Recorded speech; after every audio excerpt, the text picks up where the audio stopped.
Tell me you live in northern Spain without telling me you live in northern Spain. It's supposed to be summer.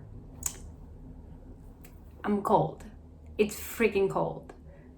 Like there's people wearing winter coats. And it's July. So let me start this video with a disclaimer. I'm not a die-hard Marvel fan. I've never read or have any intentions in reading the comics. I just enjoy the movies, so I guess that makes me an MCU fan. So all my knowledge about the MCU, all my knowledge about Marvel, Black Widow, is from the movies. And maybe some little fun facts. I've only been a fan of Marvel since last year. Unfortunately, I found MCU Stan Twitter and I want to get the hell out of there. It's so toxic. Actually, Twitter is toxic. We should cancel Twitter. After 23 MCU movies, more than 10 years since Iron Man 2 premiere, which is the first time we ever see her in the MCU, a fucking pandemic that delayed the movie for a whole year, we finally have a Black Widow solo movie. But is it too late? I guess keep watching to find out. By the way, there's spoilers, duh. So if you haven't watched the movie, you're gonna be spoiled if you continue watching this video. What we know about her from the MCU before we get the Black Widow solo movie. So she was first introduced in Iron Man 2 and she's working, I believe, as an assistant for Tony Stark, and we get a glance at her combat abilities when boxing went happy, and then we see her in Avengers where it's revealed she's Russian or was Russian and possesses a very specific skill set and got into S.H.I.E.L.D's bad Raider who sent Clint to kill her. However, that didn't happen, obviously, and starts working for S.H.I.E.L.D. and later is recruited to be part of the Avengers. In Age of Ultron, I think is where we get to see the most about her past. We see some girls doing ballet, cutting to scenes where we see young Natasha showing off her skills with a gun, and another where she's at a table where it looks like she's getting some kind of medical procedure. She explains to Bruce in the Red Room they have a graduation ceremony and they sterilize you. So that's all we know about her past. That's all we know about who she is in the MCU before Black Widow. But what we can see from Age of Ultron, we can tell that she has been through a lot and probably have one of the most, I guess, tragic backgrounds from any of the Avengers. Even dare to say, I mean, I don't know many of the Avengers backgrounds, but I believe that out of the original 6 Avengers, she is the one who has like the most difficult backstory and the one that I found the most interesting. Unfortunately, we don't really get to see any of that until 2021. The movie begins right after the events of Civil War, where she's running away as a fugitive. Fugitive? Is that how you say that? I don't know. She has to confront the dark parts of her legacy. When a dangerous conspiracy about her past arises, Natasha must deal with her history as an international super spy. Super spy! I had to do that, I'm sorry. And the broken relationship left before she joined the Avengers. The movie ends with her on her way to meet Steve for the events of Infinity War. That's kind of a little bit of side Nazis that you can easily Google.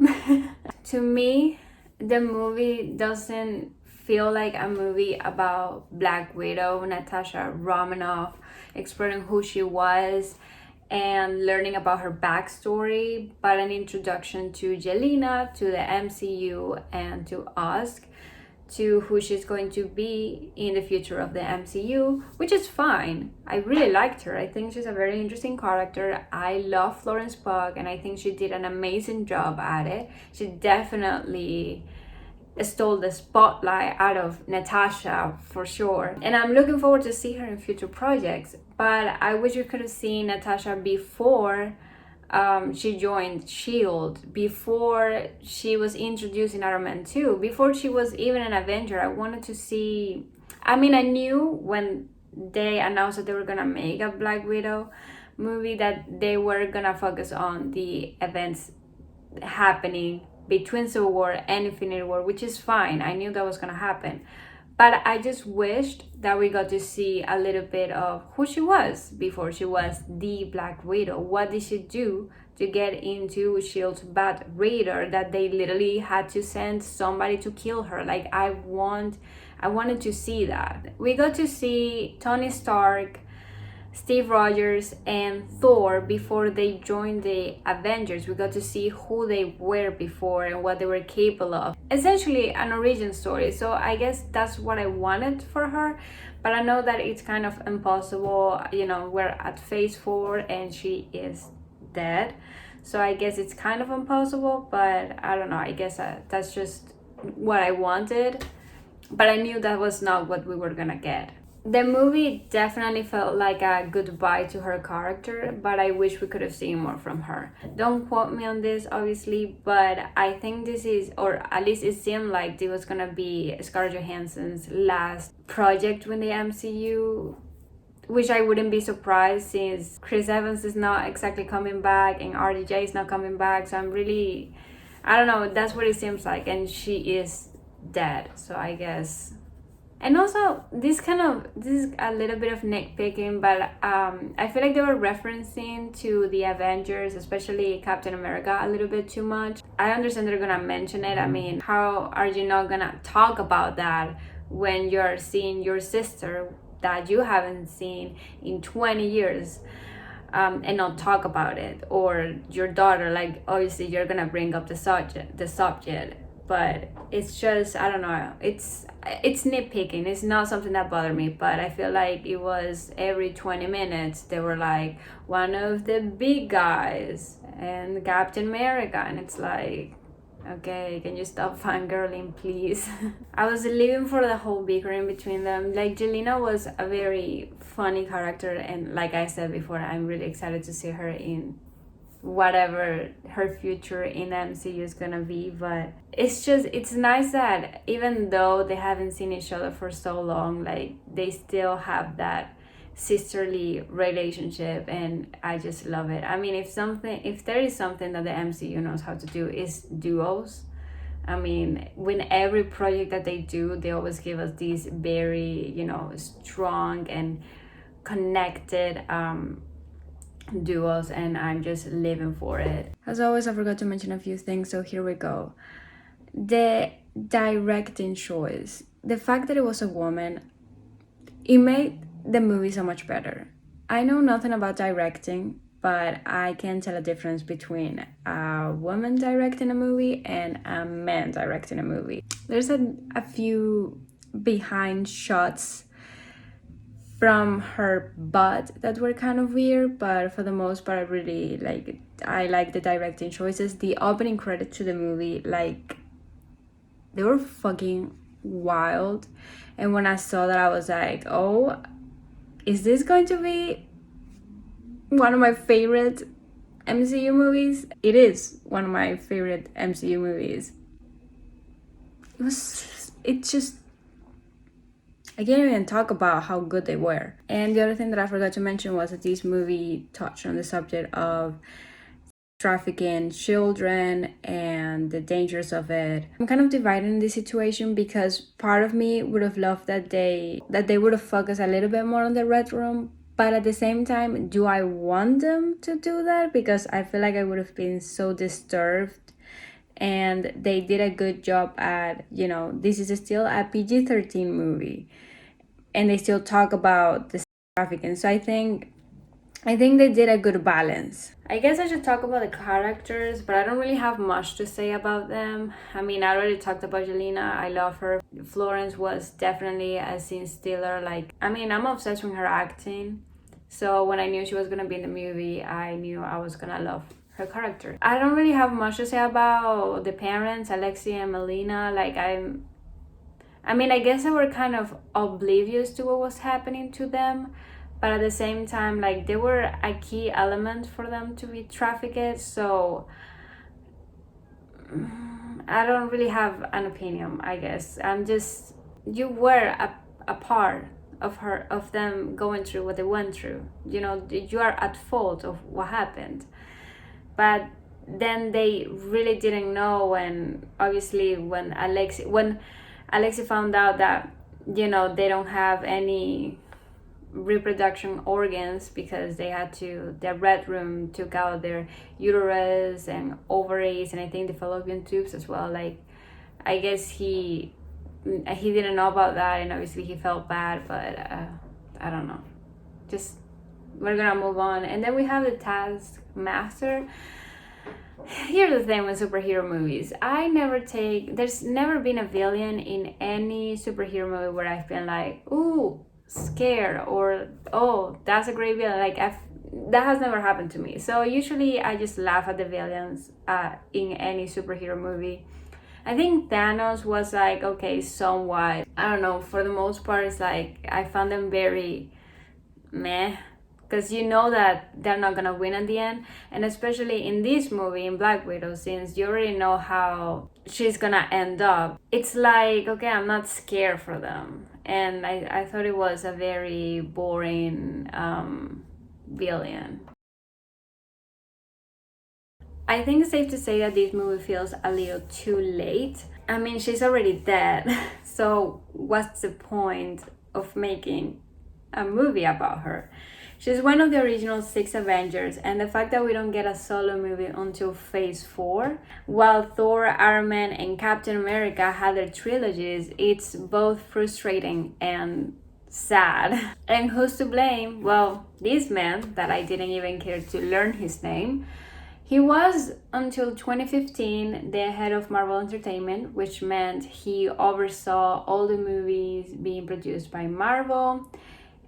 He's not a very nice human being, very misogynistic and racist, and he's the reason why Black Widow, Captain Marvel, and Black Panther took longer to happen. When Kevin Feige took over as Marvel Entertainment Chief Creative Officer, that's quite a big ass title.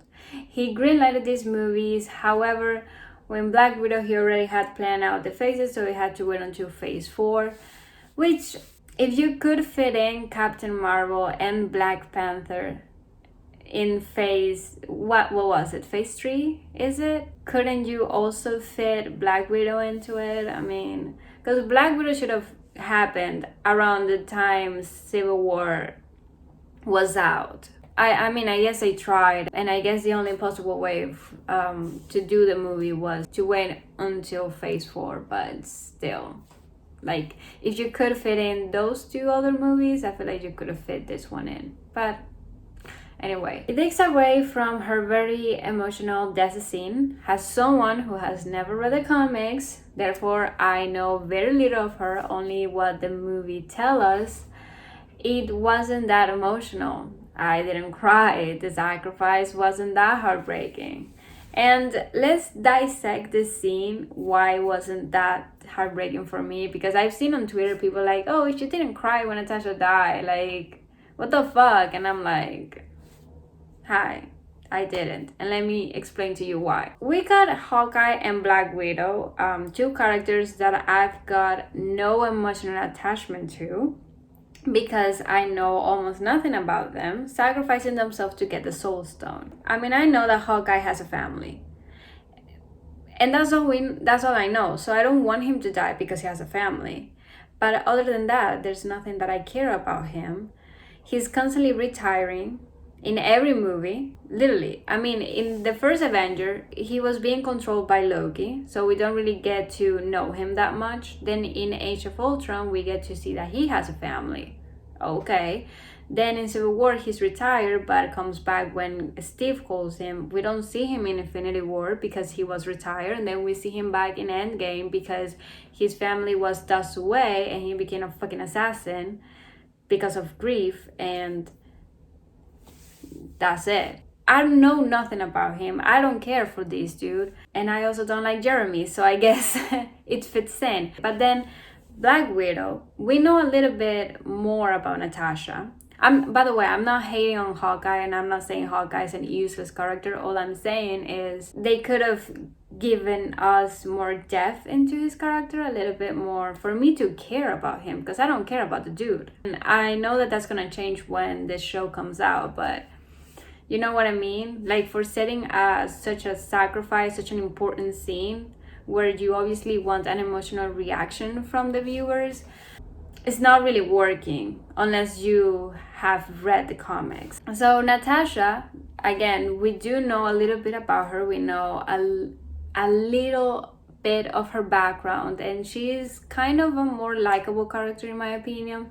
But she's also someone that is very hard to get to know. She's someone that is very cold-hearted and showing no emotions, so it's also hard to get emotionally attached to her because she's basically a no emotion type of person. Still, like, it's a very, okay, whoever dies, I don't care, is essentially what I'm saying.